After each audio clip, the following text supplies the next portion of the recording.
Zacarias capítulo 4, do 1 ao 6. Mas nós vamos ficar apenas com o versículo 6. Só vou ler para você entender. A quinta visão, o candelabro de ouro entre duas oliveiras. O tema da mensagem é o poder do Espírito Santo.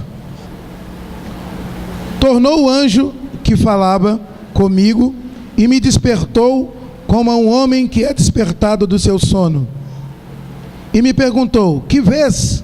Respondi: olho, e eis um candelabro, ou um castiçal em algumas traduções, todo de ouro, e um vaso de azeite em cima, com suas 7 lâmpadas e 7 tubos, um para cada uma das lâmpadas que estão em cima do candelabro ou do castiçal. Junto a esses 2 oliveiras, uma à direita do vaso de azeite e a outra à sua esquerda. Então perguntei ao anjo que falava comigo: meu senhor, o que é isso? Respondeu-me o anjo que falava comigo: não sabes tu o que é isto? Respondi: não, meu senhor. Prosseguiu ele e me disse: esta é a palavra do Senhor a Zorobabel. Não por força, nem por poder. Vou mudar essa primeira frase aqui, que algumas traduções está aqui. Não por força ou violência, mas pelo Espírito, diz o Senhor dos Exércitos. Vou ler numa tradução mais conhecida. Não por força nem violência, mas pelo Espírito de Deus, diz o Senhor. Amém? Não por, fala para o irmão assim: não por força nem violência, mas pelo Espírito de Deus. Presta atenção. Senhor, eu me anulo para que o Senhor fale. Você semeou hoje. Hoje você vai aprender a semear de todas as formas possíveis. Então presta atenção, sente que hoje tem libertação e a gente não pode. Hoje o mês 6, né, no dia da quarta-feira, é dia da gente queimar os espíritos do mal para ser abençoado. Nesse texto que nós lemos, eu vou ficar com o versículo 6, eu vou ficar com ele isoladamente, mas isso não vai fazer nenhum dano à palavra de Deus. Eu vou explicar para você esta visão e esta palavra desses 6 versículos que nós lemos. Deus deu uma visão a Zacarias e mostrou para ele um castiçal, né, o candelabro, que é aquele instrumento que tem 7 hastes, né, 3 de cada lado e uma central. O castiçal comumente representa o Espírito de Deus, mas nesta visão ele representa o templo de Deus. Nessa visão específica representa o templo. E ele tem a visão de duas oliveiras, uma de cada lado do castiçal. Estas 2 oliveiras são os 2 sacerdotes, Zorobabel e Josué, sacerdotes do templo de Zacarias. Deus estava falando que o templo dele seria reconstruído, assim como ele via aquele castiçal de ouro, né, e via do lado 2 oliveiras. Deus estava dizendo que iria acontecer a reconstrução do templo. E aí ele fala: esta reconstrução não acontecerá por força e nem por violência, mas pelo meu Espírito, diz o Senhor. Deus está dizendo aqui que a reconstrução do templo, ela correria não à força, não forçado, não por empurrão, mas pelo Espírito dele. Então eu quero que você entenda o poder do Espírito Santo nesta noite.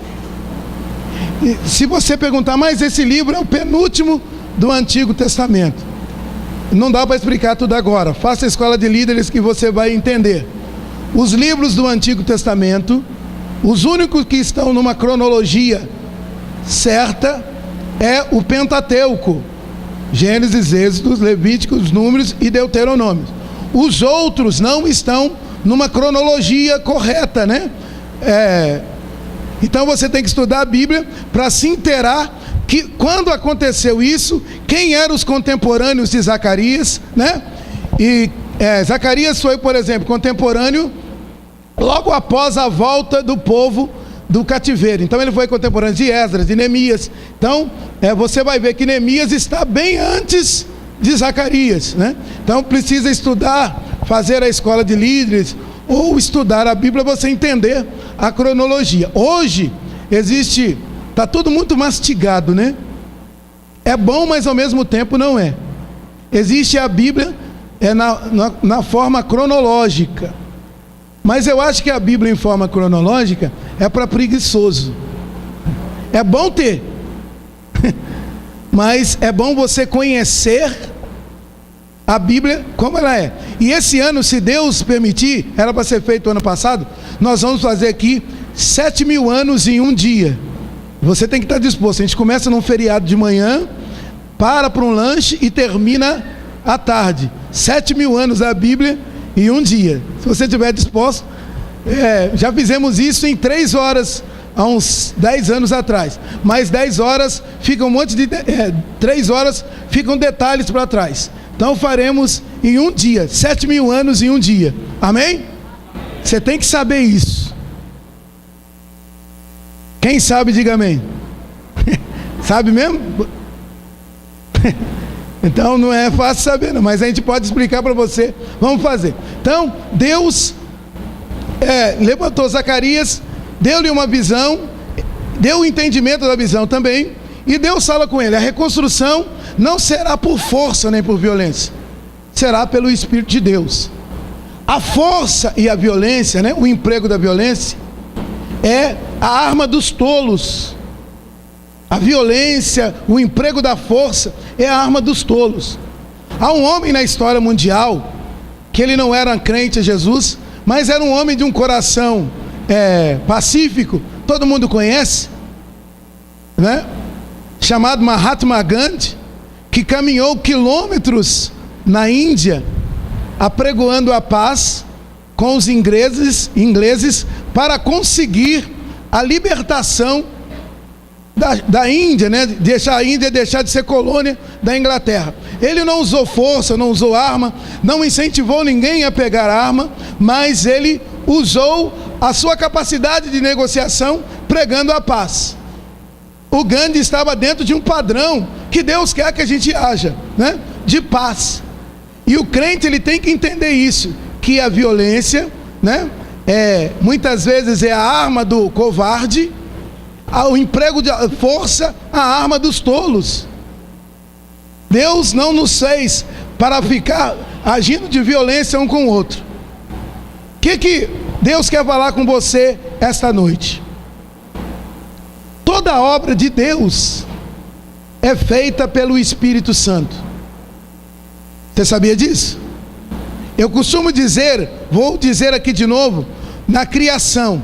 Lá em Gênesis 1 diz assim: no princípio criou Deus os céus e a terra era sem forma e vazia, e o Espírito de Deus pairava sobre a face do abismo.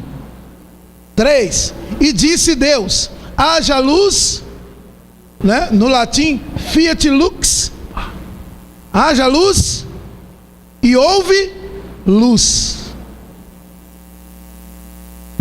Só para recordar, Deus, só para você entender também, Deus é o idealizador,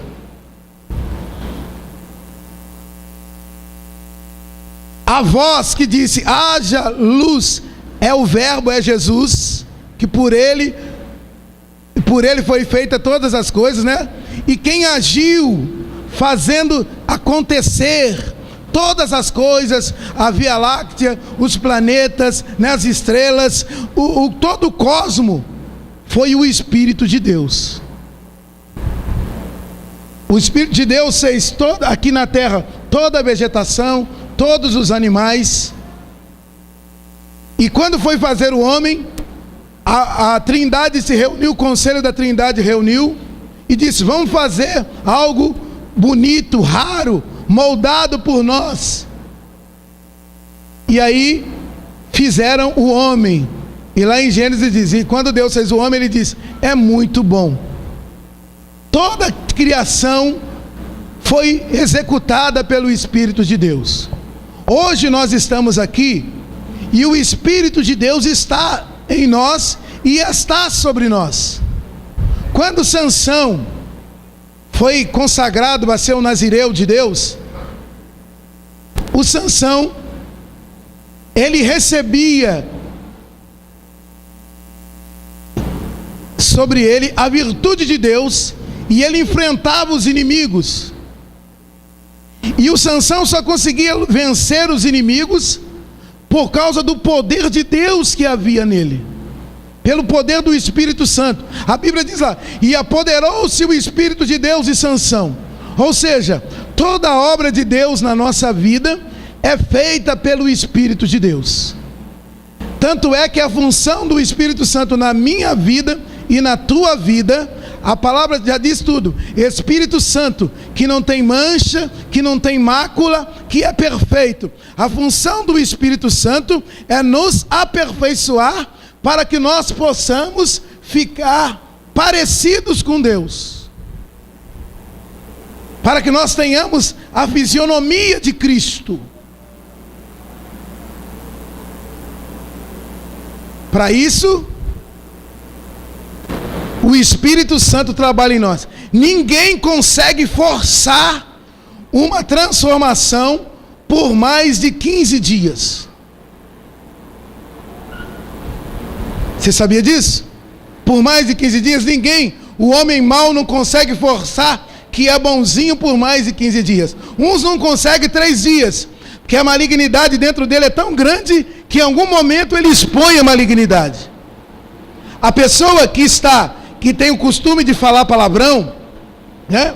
O crente em Jesus não fala, eu não falo, fui criado pelos meus pais, né? Eu, o Marquinhos, o Elias, eu lembro de nós três que a gente estava muito junto. Então minha mãe não admitia palavrão, meu pai não admitia, então nós não jogávamos futebol, né, na rua, né? O pessoal vinha duro na gente, a gente entrava duro, mas da nossa boca nunca saiu um palavrão. Porque fomos treinados, né? Mas se não fôssemos treinados, teríamos a boca suja. E uma pessoa não deixa de falar palavrão do dia para a noite. E ela pode fazer força para não... E ela está ali para não segurar, né? Para não fazer. Ela consegue segurar, mas uma hora vai sair. Ela, desculpa. Porque ela está fazendo isso forçadamente. Mas quando o Espírito Santo... A pessoa recebe Jesus, o Espírito Santo entra na vida dela e ele tira o palavrão da mente dela, dos lábios dela, e ela deixa de citar palavrão. Porque a obra é feita pelo Espírito Santo. O mentiroso, quanto mais, ele deixa de ser mentiroso por causa da obra do Espírito Santo. O ladrão, ele deixa de roubar e se torna uma pessoa íntegra, honesta, somente com a ação do Espírito Santo. Tem gente que fala assim para mim: pastor, minha mãe fala assim, meu filho deixou de usar droga, pastor. Eu falo, que bom, irmã. Ele se converteu, está congregando onde? Ela fala, não, pastor. Ele foi para uma casa de recuperação, ficou lá 6 meses, saiu, tem 6 meses que ele não usa droga. Eu falo, irmã, fala para ele vir aqui.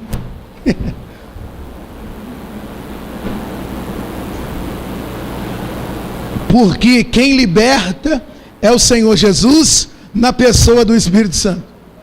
Se o seu filho quiser ser liberto, ele vir aqui, nunca mais.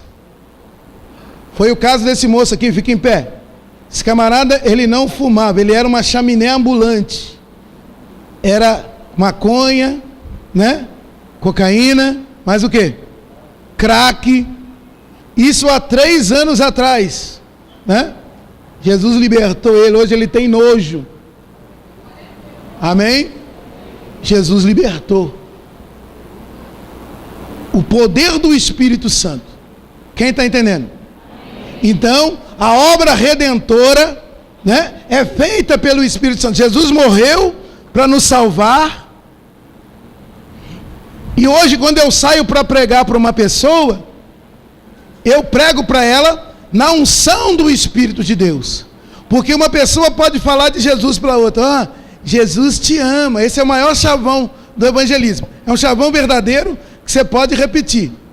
Mas não é qualquer boca que fala Jesus ama, e a pessoa que ouve tem entendimento desse amor.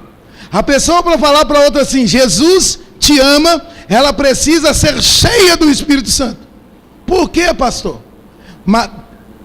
João capítulo 16, versículo 8 até o 11 diz assim: e quando vier o outro Consolador, ele convencerá o homem do pecado, da justiça e do juízo. Quem convence o pecador do seu erro é o poder do Espírito Santo, quando o evangelista, quando o pastor, quando o pregador fala. Porque se eu te convencer a vir na igreja, eu te convenci. Qualquer hora você cai assim, pá. Mas quando você é convencido pelo Espírito Santo, você nunca mais vai querer saber do mundo. Presta atenção numa coisa que eu vou dizer para você. Eu costumo citar aqui nas sextas-feiras de doutrina. O que é ser convencido e convertido? A conversão semelhante é a você estourar pipoca. O que você precisa para estourar pipoca? Uma panela, né? Esta panela chama-se, no ourives, é o cadinho. Ela precisa de óleo e precisa de fogo. O cadinho é a igreja, é aquele que evangeliza, né? O óleo é o Espírito Santo e o fogo é o Espírito Santo. Quando você joga o milho na panela quente com óleo e fogo, o milho, pá, ele deixa de ser milho e passa a ser pipoca. Deixa de ser uma coisa para ser outra. O ladrão deixa de ser ladrão para ser honesto. A prostituta deixa de ser prostituta para se tornar uma mulher honrada. A pessoa perdida deixa de ser perdido para ser uma pessoa abençoada. Isto é obra do Espírito de Deus. Existem pessoas, pregadores, com poder de persuasão muito grande. Que as pessoas vão para lá e as palavras bonitas do pregador, que as palavras bonitas, poéticas, muitas vezes rimadas do palestrante, a pessoa se convence que ser evangélico é bom. Mas ele se torna aquele evangélico que fuma. Pastor, não pode fumar? Pode. Pode, então por que vocês pregam para não fumar? Porque o fumo detona o teu pulmão, pode causar problema de circulação, problemas no coração, né? Problemas respiratórios, e se você fuma e sabe disso, você está destruindo o templo do Espírito de Deus. Aqui, ó, mora o João Batista, mas não é meu. O corpo é o templo do Espírito Santo. Ah, eu vou fazer uma tatuagem. Você está lesando o templo do Espírito Santo. Agora tem aqueles pastores que ungem um lugar para tatuagem, né? Eu acho que esses pastores, eles querem aproveitar. Se a pessoa quer fazer uma tatuagem na nádega, está lesando o templo do Espírito Santo. Por isso que nós falamos, não beba, não fume. E a Bíblia, gosto muito de citar esse versículo, Provérbios 20, versículo 1. O vinho é escarnecedor e a bebida forte é alvoroçadora. Quem neles errar, nunca será sábio. Fumar e beber é questão de inteligência. Não é? A Bíblia não me proíbe, eu que sou inteligente.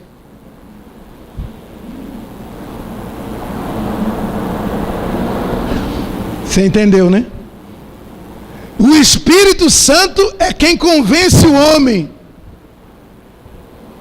Ele faz a obra de Deus. Então, a Bíblia diz que Ele está fazendo em nós uma boa obra. Em Filipenses 1,6. E ao tempo terminará, Tudo que você precisa na sua vida é do poder do Espírito Santo. Paulo escreve: não entristeçais e não extingueis o Espírito. Nós não podemos tirar o Espírito do nosso meio. Nós temos que viver chamando o poder do Espírito Santo, dizendo: Espírito Santo, eu sou um instrumento vivo nas tuas mãos, me usa. Uma vez que você é de Deus, você não precisa ficar preocupado para conquistar benefícios para a sua vida. Você sabe que nós falamos aqui que o ser humano em alguns momentos é cruel, né? Para ele conseguir uma promoção no trabalho, ele forja uma coisa contra o amigo dele que se destaca na função. Não, ele está indo muito bem e acho que ele vai ser promovido. Não, ele tem que ser eu. Aí vai lá no armário dele, coloca alguma coisa lá para ser descoberto, e aquele perdeu o emprego por justa causa e a pessoa vai ser promovida. Quem é de Deus não precisa de artifícios como esse. Quem é de Deus precisa estar sobre a palavra de Deus e deixar o Espírito Santo agir na vida dele. Quem te promove, quem te coloca lá em cima é o Espírito de Deus. Quem está entendendo? Então, não é por força, não é por violência, mas pelo Espírito de Deus. Você precisa deixar o Espírito de Deus mover em você. Eu vou prosperar, eu quero aquele carro, eu vou fazer uma negociata. Vamos usar a violência e a força de uma forma errada, comparativa aqui agora. Eu vou comprar o meu carro, mas eu vou forjar uma situação, né, para que esse carro venha mais rápido para mim. Deus não quer que você faça maracutaia para obter benefícios. Não, Deus vai me prosperar, eu faço qualquer coisa. Não, quem vai fazer para você é o Espírito de Deus. Amém? Você tem o Espírito de Deus para agir por você. Não precisa de violência, não precisa de espírito de vingança. Deixa o Espírito operar. Amém? Na sua vida, prosperando a tua alma e em tudo que estiver em sua volta. Ontem eu citei aqui, vou citar de novo. Está em Reis, a vinha de Nabote. Está em 1 Reis, capítulo 24, 21, do 1 ao 29. 1 Reis 21, do 1 ao 19. Nós não vamos ler. Nabote era um homem que tinha uma vinha ao lado do palácio de Acabe, lá em Jezreel. E o Acabe passou por lá, viu aquela vinha, os olhos de Acabe, que era rei sobre Israel, cresceu em relação àquela vinha, e ele disse: eu quero essa vinha para mim. Aí ele chega no Nabote e diz assim: olha, Nabote, você é o dono dessa vinha, vinha bonita, né? Você não quer me vender? Eu pago o preço que você quiser. Junto o útil ao agradável. Eu já tenho um palácio aqui e tenho uma vinha aqui perto, fica perto. Você compra uma em outro lugar, eu até ofereço você uma que eu tenho que é maior ainda e melhor. A gente faz uma troca. Aí o Nabote olha para ele e diz assim: olha, eu não posso vender e eu não quero vender. Se você estudar a Bíblia, por que Nabote não vendeu? Eu vou abrir um parênteses aqui rapidinho. Quando o irmão aqui comprou uma Blazer, há uns 5 anos atrás, 6, ele parou a Blazer em frente à casa dele, veio um vizinho, atravessou a rua e disse para ele assim: eu te dou 23 mil nessa Blazer. Ele disse assim: não está à venda. Eu tenho um terno para você. Blazer. Ele disse: não está à venda. Existem pessoas que não podem ver alguém numa posição, ou com um carro, com a camisa, com tênis. Ele disse: eu te dou 10 reais, 20 reais, 30 mil reais nesse carro. A pessoa acabou de adquirir. E tem gente de olho gordo. E o Nabote cuidava daquela vinha. e os olhos de Acabe cresceu. Ele disse não. Por que ele não vendeu? Ele não vendeu baseado numa lei do jubileu, do ano jubileu. Está em Levíticos, capítulo 25, versículos 23 e 24. Ele disse não baseado na lei de Deus. Eu não vou vender. E o Nabote, como rei, deveria saber que existia essa lei. Ele era o mandatário supremo de Israel. Mas ele cresceu os olhos. E aí ele não conseguiu. Aí o Nabote sai, o Acabe vai para casa, e ele era aquele marido, o banana. E aí ele chega cabeça baixa, entra, vai para o quarto, deita na cama, fica deprimido e não come mais pão, ou seja, não se alimenta. Ele ficou triste, era dodói. Aí a mulher dele, Jezabel, que era a figura do capeta, chegou para ele e disse: o que está acontecendo?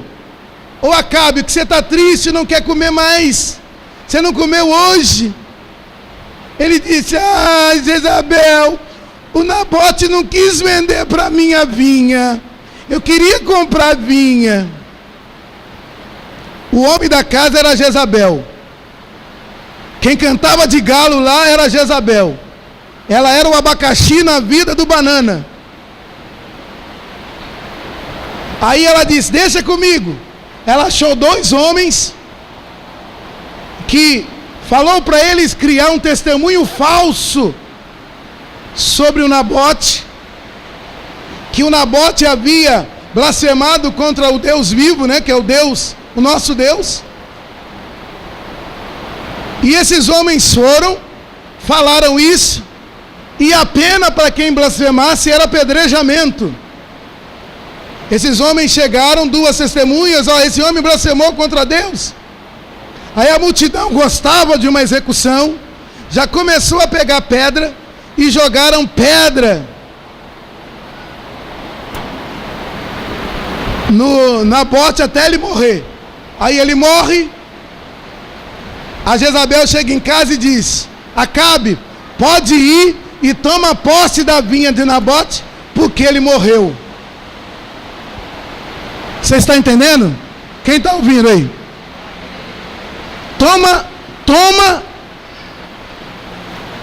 Toma posse porque ele morreu. Aí Deus fala com Elias. Elias vai até Acabe e Jezabel e profetiza para eles o juízo que virá sobre eles, porque eles mataram o inocente. E aí Deus desenhou as maldições que viriam sobre Acabe e sobre Jezabel e sobre os seus descendentes, porque eles usaram de força e de violência, a arma dos tolos e dos covardes. Você está prestando atenção?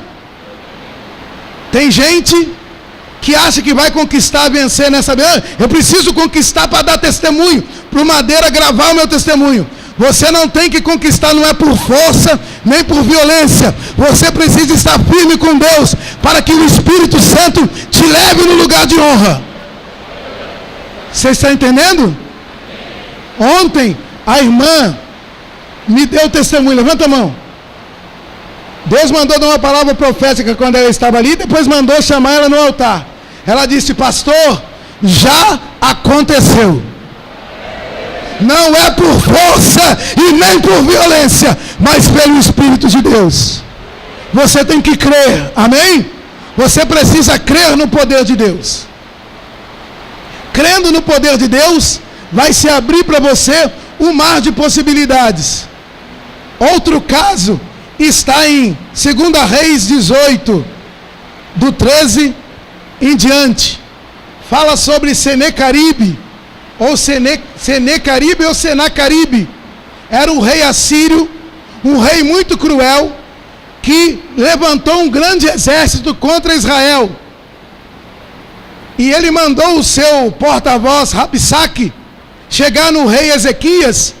Olha, você vai como meu porta-voz e diz assim para ele entregar o reino, entregar tudo, porque se não entregar, eu vou sitiar Israel, eu vou fechar as portas de entrada de alimentos em Israel, eu vou bloquear as plantações em Israel, e o povo não vai ter o que comer. E ele afrontou dizendo: e vocês vão terminar comendo as fezes e bebendo da própria urina. Ele afrontou o povo do Deus vivo. Ou seja, ele queria conquistar por violência. Ele queria tomar por violência.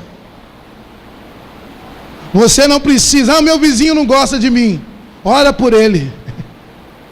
Meu vizinho me persegue. Ora por ele. Amém? Eu vou pegar. Eu soube de uma pessoa conhecedora da Bíblia, que não sei que desavença que ele tinha lá com o vizinho. Ele foi lá e colocou uma dessas fitas Heller no portão do vizinho, para provocar. É conhecedor da palavra. O vizinho tentou abrir, estava fechado, teve que entrar, buscar alguma coisa e cortar. Quando o vizinho soube que ele, saíram na mão e ele levou prejuízo, apanhou. Não é por força nem por violência, é pelo Espírito de Deus. Amém?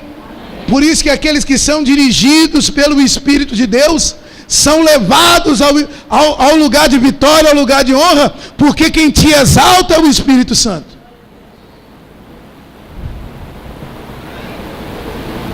Você sabe que quando Deus quer você, por exemplo, se Deus me quisesse como vereador em Sorocaba, e Ele não quer, eu também não quero. Eu não precisaria oprimir você. Deus quer, Ele inclinaria o teu coração a votar em mim, né? Sem opressão, porque as coisas, entendeu, irmão? Porque as coisas de Deus não é por força e nem por violência. Tem que colocar o seu rosto aqui e você vai me apoiar. Senão você perde o pastoreado. A Bíblia diz: não é por força e nem por violência, é pelo Espírito de Deus. Porque a vontade de Deus ninguém impede. Você está entendendo?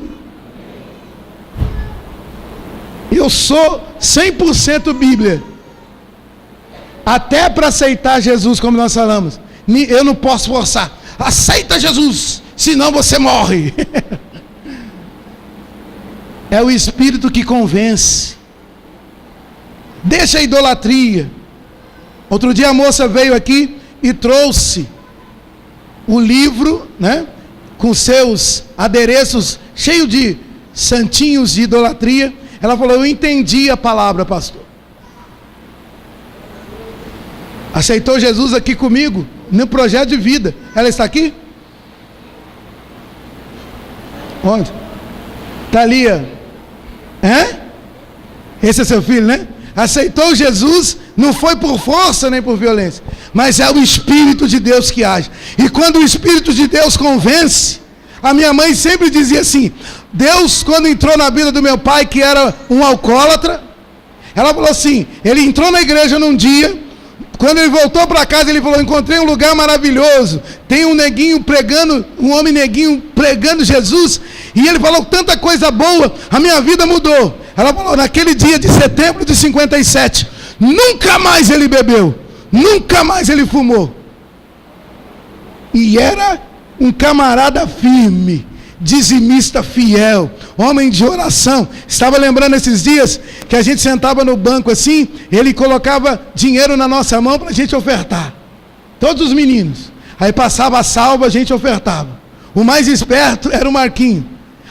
Lá na Avenida Rio Branco, terminava o culto, o meu pai falava: pode atravessar. A gente atravessava no canteiro, aí ele chegava: pode atravessar. E do outro lado, bem na esquina, tinha uma lanchonete, né?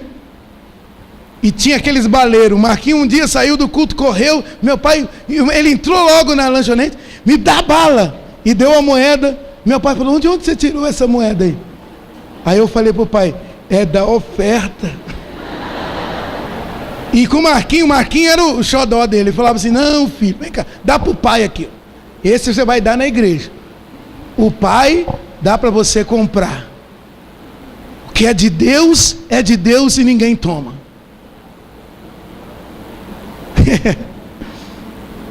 Né? É bonito isso.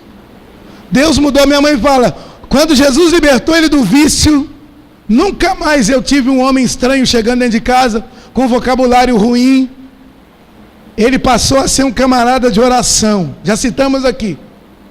Porque não é por força nem por violência, mas pelo Espírito de Deus. E o meu pai levou um dia na igreja para ser liberto. Um dia. Ele foi abrir o coração e nunca mais. E ele falava, bebida e cigarro na minha casa não. Jesus me libertou. Amém? E ele tinha moral para não querer, porque Jesus o libertou. Não por força nem violência, vou correr. Senecaribe afrontou o povo de Deus.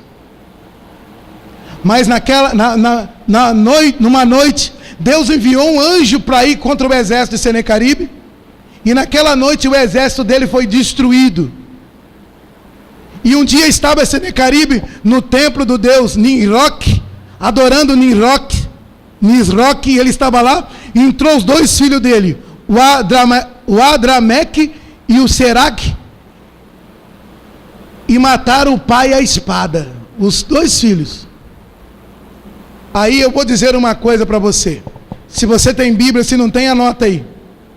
Gálatas 6:7, a lei da semeadura, diz assim, não erreis, Deus não se deixa escarnecer, porque tudo que o homem semear, isto ceifará.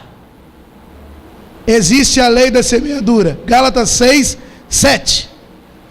Ele semeou aquilo e terminou morto pelos filhos. Acabe terminou morto e o cão lambendo o sangue dele. Senecaribe envergonhado. Eu poderia citar outros exemplos de pessoas que tentaram por força. Eu citei o Amon e Tamar num dia desses. O Amon queria ter relação com a meia-irmã dele e ele foi na violência. Ele não deveria ter de forma nenhuma, nem o Espírito Santo faria com que ele casasse com ela, porque ela era irmã dele. Mas ele plantou isso, foi morto por o seu meio-irmão também, Absalão. Lei da semeadura, tudo que o homem plantar, ele colhe. Quem planta vento, colhe. Quem planta violência, colhe morte. Quem semeia vida, quem semeia honra, quem semeia justiça, colhe justiça. Hoje de manhã, estava dizendo que Davi disse, fui moço, hoje sou velho, e nunca vi um justo, e nem a sua descendência mendigar o pão. O justo planta justiça, ele colhe justiça, e a descendência dele colhe justiça. Eu estou vendo, acompanhando esses dias a Délis, minha sobrinha em casa.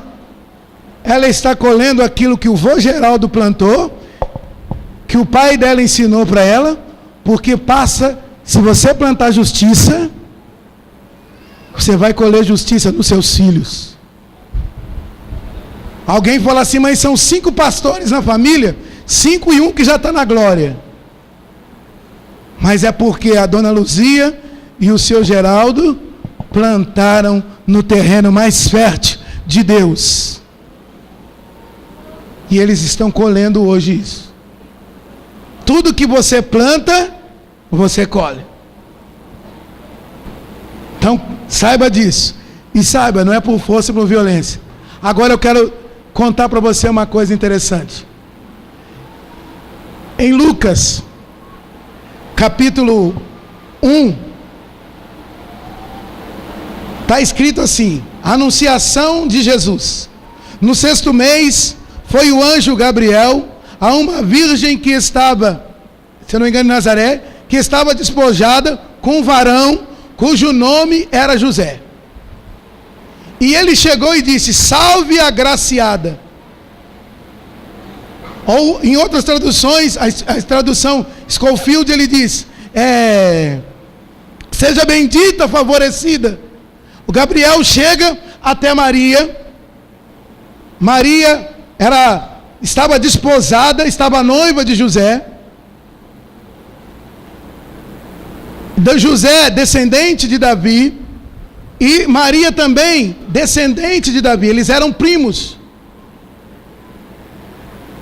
E Gabriel chega e diz para ela: olha, você foi agraciada. Podia ser qualquer moça descendente de Davi daquele tempo, porque naquele tempo a questão da virgindade era pregada e era vivida com grande intensidade.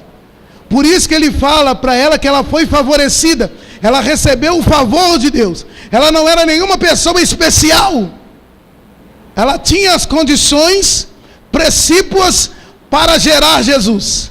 Era descendente de Davi e era virgem, porque lá em Isaías está dizendo: a virgem conceberá e dará luz a um menino, e o seu nome será Deus Sorte, Conselheiro, Pai da eternidade, Príncipe da paz. Em outra passagem diz: será Emanuel, Deus conosco. Presta atenção, Isaías diz que era uma virgem, ou seja, podia ser qualquer uma, desde que fosse descendente de Davi, e estivesse nessa condição de virgindade.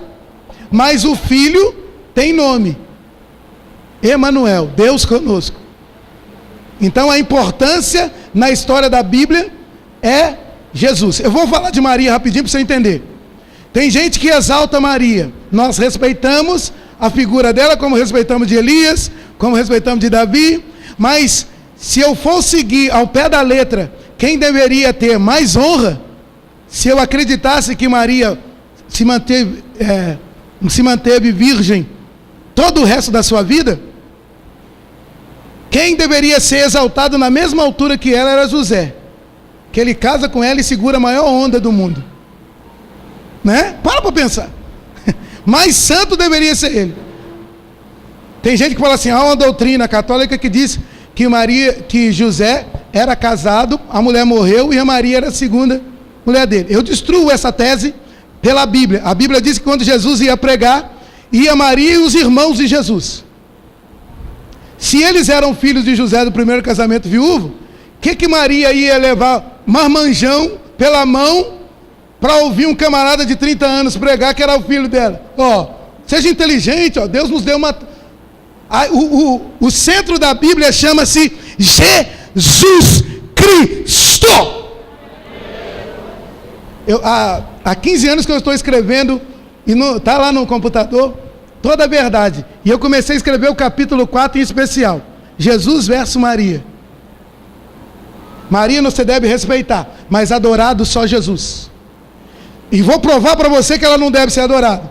Tem um canto de Maria que é chamado na teologia de Benedictus, que ela diz assim: minha alma engrandece ao Senhor, meu espírito se alegra em Deus, meu Salvador. Se ela precisava de Salvador, eu não posso adorar ela.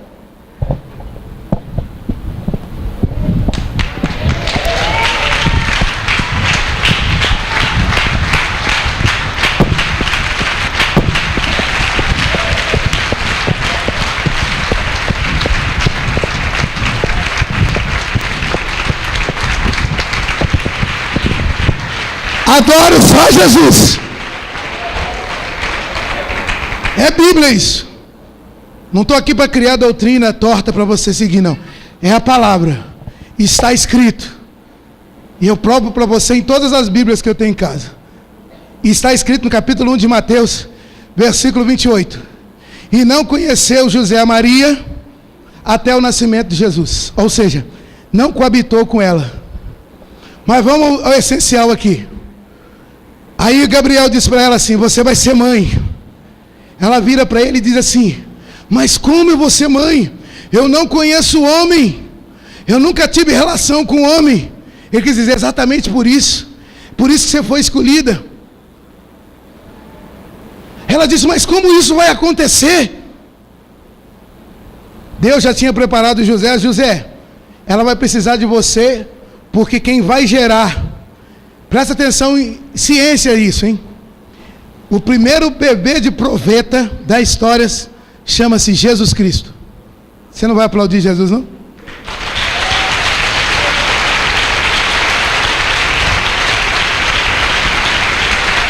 Dá glória a Deus! Ela disse: eu não conheço homem. Ele disse: mas não precisa. Como isso se fará? Ele olhou para ela e disse: olha, Maria, descerá sobre ti o Espírito Santo e o poder do Altíssimo te envolverá. Quem vai gerar em você o Filho é o Espírito de Deus.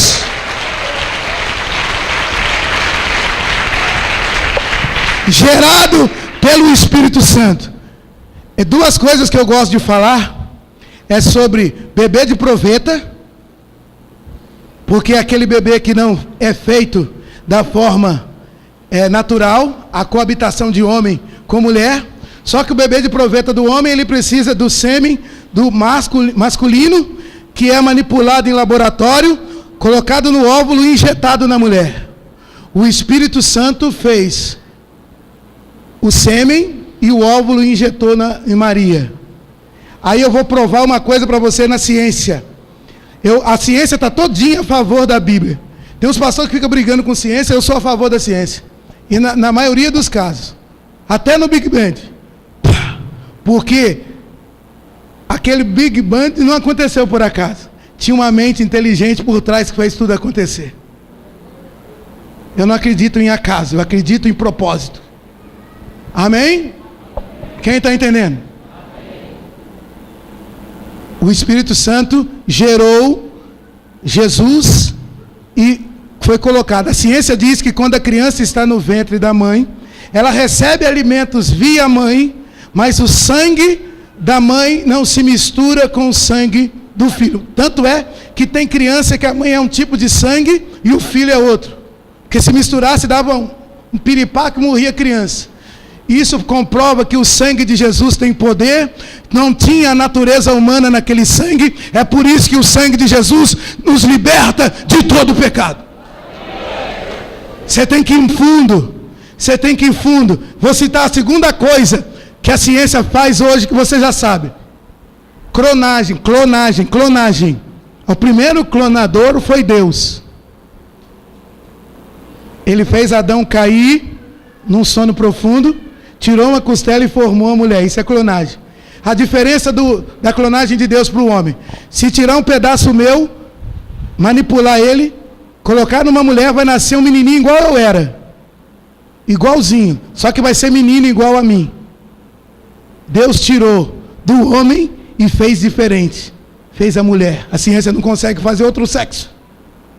Aí todo mundo que fala assim, todo homem tem uma mulher dentro de si. Ai, não tem, porque a que tinha Deus tirou.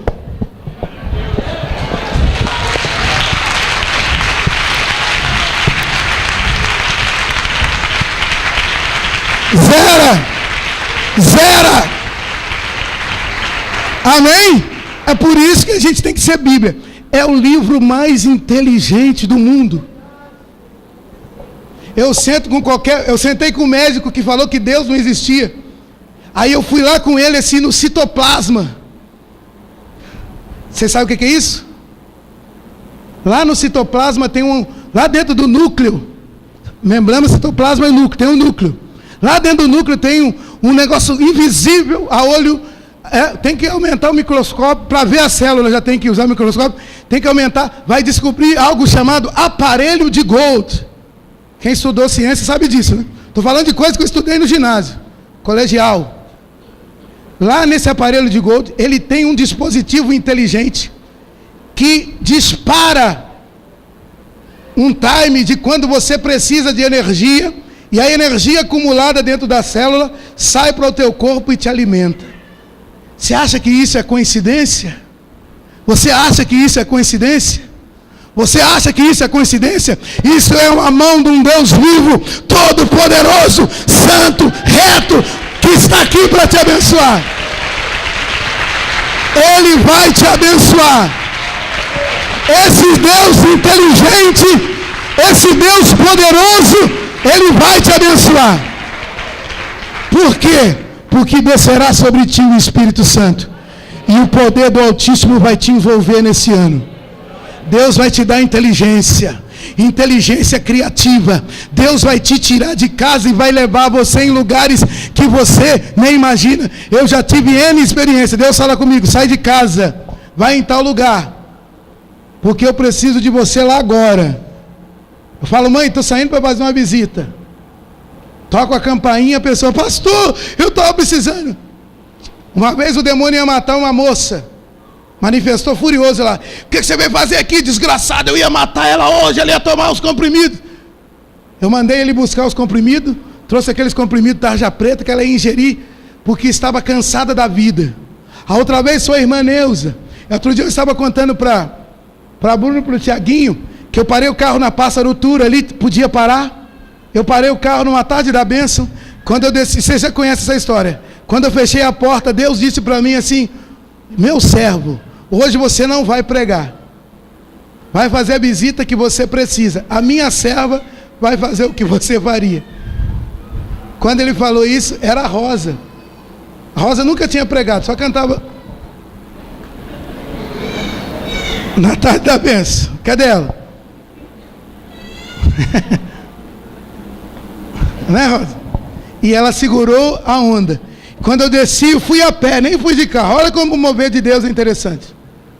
Quando eu cheguei lá, bati a porta, eu nem sabia onde era, o Espírito me guiou. Quando eu bati a porta, o Diego abriu a porta.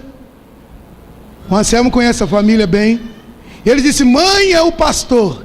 Ela disse assim: oh Deus maravilhoso, glória a Deus, fala para ele entrar. Eu entrei. Falou: pastor, eu estava pedindo para Deus enviar o senhor ou a pastora aqui. Aí ela mostrou, estava com o rim inchado, com dor, gemendo. Recebeu a oração, o mal saiu, ela preparou um cafezinho para mim. Eu quero que você entenda o seguinte: Deus fala. Tem gente que fala: pastor, você não foi na minha casa, você não foi na minha casa ainda. Não cobra. Eu sou totalmente dirigido por Deus. Eu tenho lá os meus defeitos, mas uma coisa eu posso dizer: sou dirigido por Deus. Porque se muitas vezes você força, eu vou, mas o dia que eu fui não era o dia que Deus queria. Porque Deus quer que nesse período você, né?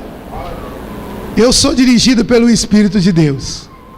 E eu digo para você: descerá sobre ti o Espírito Santo, e o poder do Altíssimo te envolverá.